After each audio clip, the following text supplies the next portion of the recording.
Hello friends, હું છું બિંદિયા આનોવાડિયા. સ્વાગત છે તમારું મારી ચેનલ પર. સોના જેવું શુદ્ધ, ચોખ્ખું અને સોનેરી ઘી, અને એ પણ એકદમ દાણેદાર ઘરે કેવી રીતે બનાવવું, ચાલો રીત શરૂ કરીએ. તો સૌથી પહેલાં આ મેં લીધી છે મલાઈ 7 દિવસની. તેની લિંક મેં નીચે ડિસ્ક્રિપ્શન બોક્સમાં આપેલી છે, જે વિડીયો આપ જોઈ શકો છો.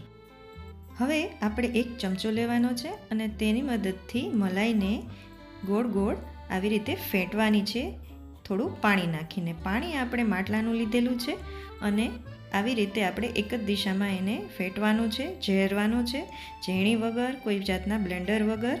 એક જ દિશામાં આવી રીતે આપણે એને ફેંટતા રહેશું, ગોળ ગોળ ફેરવતા રહેશું, એટલે માખણ તમને અલગ થતું દેખાશે. આપ જોઈ શકો છો, થોડી વારમાં માખણ અલગ થઈ જશે. આ વિડીયો મેં થોડો ફાસ્ટ ફોરવર્ડ કરીને રાખ્યો છે, બતાવ્યો છે તમને, પણ તમે જ્યારે કરશો ત્યારે તમને આઈડિયા આવી જશે કે લગભગ 2 થી 3 જ મિનિટમાં માખણ સરળતાથી મલાઈમાંથી અલગ થઈ જશે. જ્યારે તમને આવી રીતે માખણ અલગ થતું દેખાય ત્યારે તમે વધારે પાણી નાખી શકો છો. એ પાણી તમારે બરફવાળું એટલે કે ઠંડુ નાખવાનું છે, જેથી બનેલું માખણ કડક થઈ જાય અને અલગથી તમે એને ભેગું કરી શકો. તો જોઈ શકો છો આપ, આપણું માખણ અલગ થઈ ગયું છે. આપણે એમાં પાણી નાખ્યું હતું જે એકદમ ઠંડુ ચિલ્ડ હતું. એટલે હવે આપણે માખણને એક સાઈડ આવી રીતે કરીને ભેગું કરી લેવાનું છે. તમે જોઈ શકો છો કેવું સરસ કણીદાર માખણ પણ એટલું સરસ છે. તો આ જે વ્હાઈટ વ્હાઈટ દેખાય છે દૂધ જેવું, એ છે પ્યોર છાશ, એટલે કે પ્યોર બટર મિલ્ક. જે છાશ, ઓરિજિનલી છાશ જેને કહેવાય ને, એ આ માખણની છાશ હોય છે. એને આપણે આવી રીતે અલગ કરી લેવાની છે અને એને પણ આવી રીતે ગાળી લેવાની છે. તમે જોઈ શકો છો કે આ જે છાશ છે ને, એને આપણે ગરણાથી ગાળી લીધી છે, એટલે વધારાનો મલાઈનો જે કૂચો કહેવાય એ નીકળી જશે. એટલે આ છાશ જે છે આપણી, એ ચોખ્ખી તૈયાર થઈ ગઈ છે. એને આપણે પીવામાં યુઝ કરી શકીએ છીએ.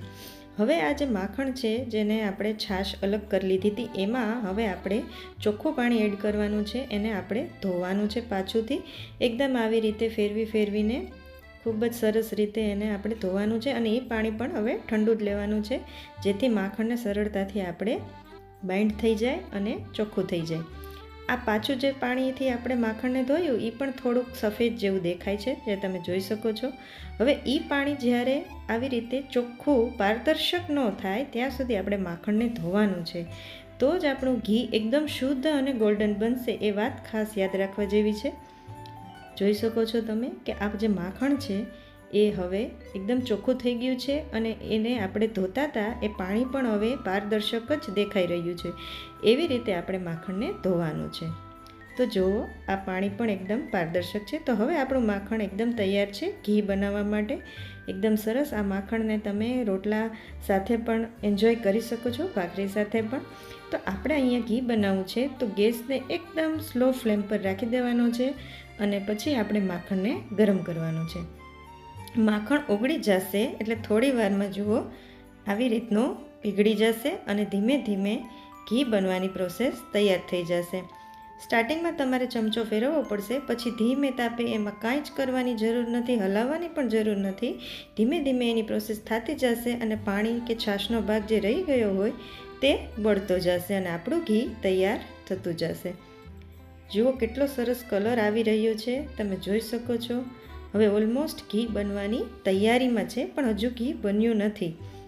ઘી બની જશે એટલે આપોઆપ તમે એમાં ફેર જોઈ શકો છો. જુઓ, હવે આપણું ઘી ઓલમોસ્ટ તૈયાર છે. તમે જોઈ શકો છો પાણીનો ભાગ બિલકુલ ગાયબ થઈ ગયો છે. હું તમને બતાવું, તમે જોઈ શકો છો. જુઓ, ઘી જે છે એમાં પાણીનો જરા પણ ભાગ દેખાઈ નથી રહ્યો.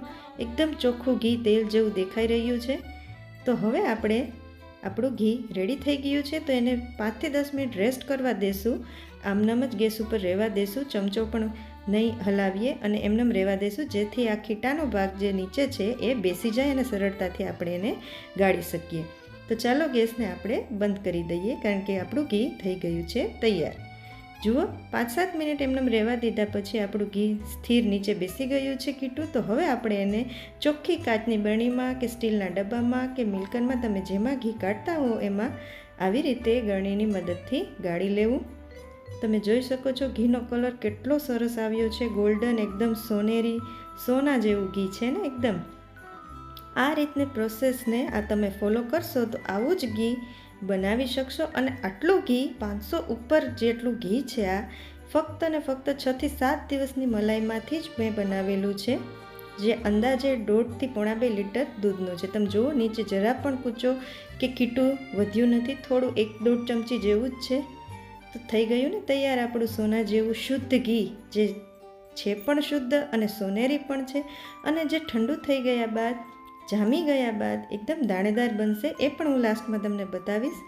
જુઓ ઘી કેટલું મહેકદાર પણ છે. હવે આ ઘી જેવું બહારનું ઘી તો થવાનું જ નથી. તો ઘરે ઘી એ બનાવવું એકદમ આસાન છે.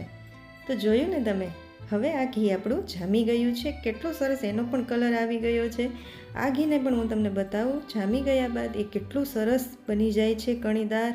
એ ઘી તમે રોટલી ભાખરી રોટલા સાથે પણ અને ખજૂર સાથે ખાઓ તો એનો સ્વાદ જ કંઈક અનોખો હોય છે. જુઓ તમે, આ ઘી એકદમ દાણેદાર બન્યું છે, એકદમ સરસ બન્યું છે.